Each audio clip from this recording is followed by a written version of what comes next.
Tom Brady sends a harsh message to foolish NFL players. Tom Brady, quarterback of the Tampa Bay Buccaneers, is not pleased with NFL players' contract discussions with team owners, as he stated in an Instagram story Thursday, as tweeted by Rick Straub.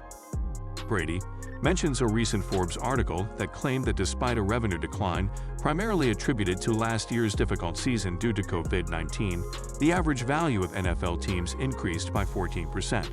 And despite the growth in team value, the NFLPA just voted to approve a collective bargaining agreement that would reduce league-wide club pay ceilings by 20%. Of course, this is bad for the players, but good for the owners. While Tom is true that players are receiving the short end of the stick in these discussions with owners, it is far from as straightforward as voting to veto every iteration of an unjust CBA. If the relationship between owners and players is strained, strikes ensue.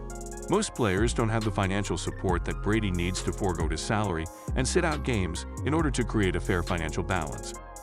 To emphasize this point, NFLPA Executive Director DeMaurice Smith recently completed talks with owners on the most current collective bargaining agreement, and at the time, Brady praised Smith for his efforts to represent players as best he could. Let's face reality. Financial negotiations are dominated by the owners. They always will be. Tom Brady's heart is in the right place. But ironically, it seems a little naive to assume that reasonable changes are as easy as declining to vote.